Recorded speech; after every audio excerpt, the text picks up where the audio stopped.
So how can this man save you?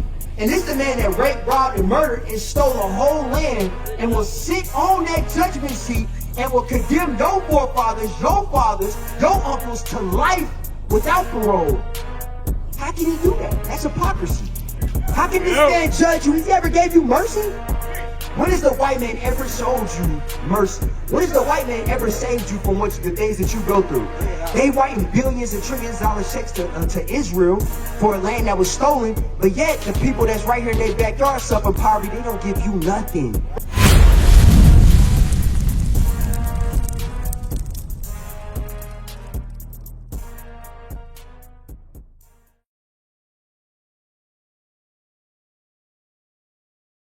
Because doing all this is one thing. Now you've been awakened to your reality and why it's like this.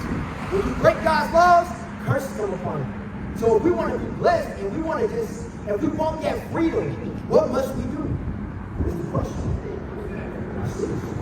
Deuteronomy 28 and verse 28. The Lord shall smite thee with madness. That madness is Stockholm Syndrome. Right. And that comes from Christianity. That comes from believing that all people can be saved. But all people didn't go through this right here. All people wasn't stripped of their nationality. We all bleed the same. We all put on our boots the same. Really? Was all people stripped of their nationality and knowing who they were? No. Not all people went through that. Not all people was in the slave field building up a nation off of free labor. You do realize America was made a superpower based off of us, right?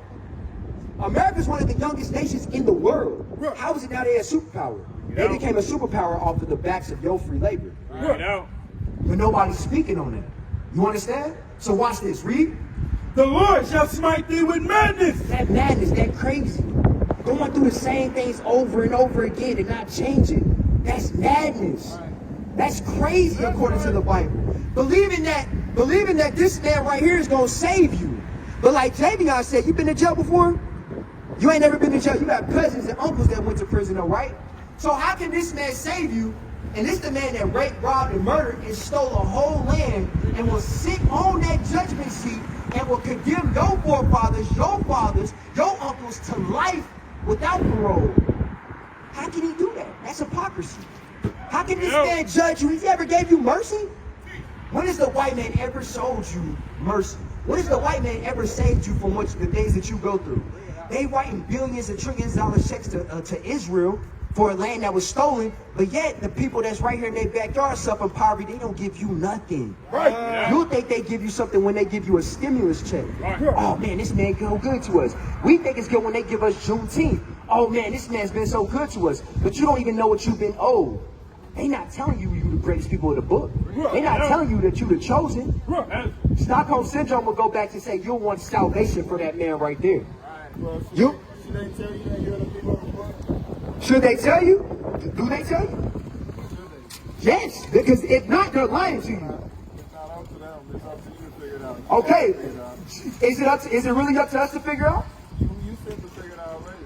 But is that of my own? Is that of my own will? Well, him being your enemy, his goal is to subdue you. So you as a person to get out of that, you gotta figure it out. You guys seem to have figured it out.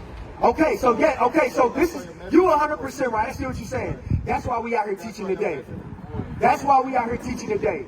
To break those jokes off your mind that this man has put upon you. Your enemy's not going to teach you about salvation. You 100% right, bro. I see what you're saying. You gotta think about it. If it's beneficial for them to have it in your mind that you worship a God. Or less than. Right, so you always want to think you're less than. And you know what comes with that?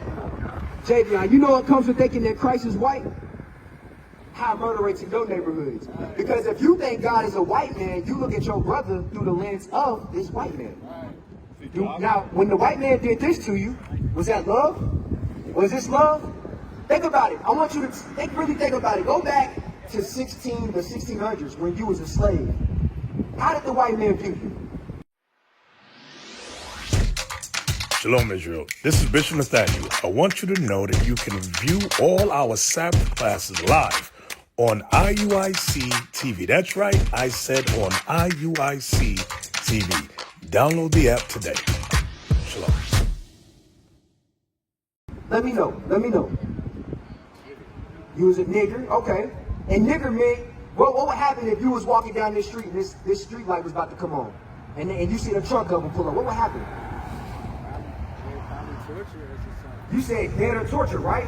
Now I want you to keep that same mindset. What happens when your ops is on your block and it at the wrong time? What happens? It's a shootout. Why is that? Have you ever questioned why? You see all the people that died this past weekend, right? Why is that? Because you view your brother through the lens of the white man. Yeah. Like you said, we got to take these yokes off. This is why we got to teach, thus saith the Lord. That's right. Like, give me 1 Kings 8:46 for these brothers. Because all that don't matter. Like, we can sit here and put a glitch in the matrix and make y'all sit there and think for a second. But if God don't change, it don't mean nothing. It don't mean nothing. I'm going to show you. 1 Kings 8:46. 1 Kings chapter 8 and verse 46. If they sin against thee, for there is no man that sinneth not. Because, Javion, you said an honest thing. You said you don't know what sin is. You know what sin is? Sin,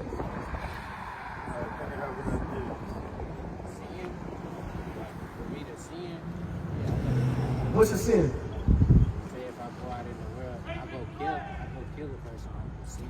Now I'm going to show you what sin is out of the Bible. If I go, Hold that, hold this, and give me John 17:17. This is how you clean people up. Because I can ask you and you'll say, well, I think if I go do this, well, what if you celebrate Christmas? Is that a sin? You say you said no? So you really don't know what sin is. You see what I'm saying? I'm gonna show you. So if I gave you a Bible, you can show me that that's God's birthday? God don't celebrate birthdays. Right. When you you realize, think about something. When you celebrate birthday, what are you celebrating? The day you was born. But what are you really celebrating? You celebrating life, right? Okay, you celebrating that you made it another year, this, that, and the third, right? Why would we celebrate birthdays in captivity? What are you celebrating? You said what? What are you celebrating? You celebrate another year in the hood, in poverty, being on the bottom? When Christ was on the scene, he was in captivity. So why would he celebrate his birthday? Why would you celebrate the things of this world when you got a whole kingdom set upon you for eternity? There ain't no birthdays in the kingdom because you're going to live forever. Birthdays is idolatry. That's a day of self-worship. Christ never celebrated that. But this is why I got to show you this, bro. Read that. John chapter 17 and verse 17. Sanctify them through thy truth. Thy word is truth. You clean the people up through the truth. Thy word is truth. So when I'm asking you those questions, that's why I asked you, where can you find that in the Bible? You won't find it. Right. You want to know why you said that? You think it's Jesus' birthday? And you've never read it before? Because this man indoctrinated you. That's the thought process of this man. Remember, one of the sins was what? Idolatry, right? You didn't even know your birthday was idolatry. Everything he's taught you in the church, everything you learned from grandma, everything you learned from grandpa, your uncles in the church, is a lie. No. And you got to rethink yourself. So now we sanctify God through the word. Across the earth, the prophets move. From city streets to distant lands, the message is the same. Israel must rise. Through every quest, every journey, the truth spreads. No border can contain it. No distance can silence it. Our nation lives in every moment. In joy, we celebrate marriages. In sorrow, we honor our dead. On the Sabbath, we gather as one. Families rejoicing together, bound by the commandments of God. Yet are we tried. From the stones in Kenya to the hatred in Montana, we endure as a soldier of the Lord. And still, the mission expands. On the airwaves, on the screens, in every nation under heaven, Israel's voice is heard. We build our communities. We raise our children in royalty. We restore what was broken.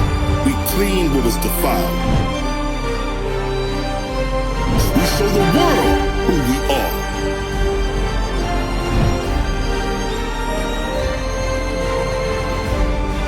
This is Israel united in Christ. Nation in motion. Nation endures.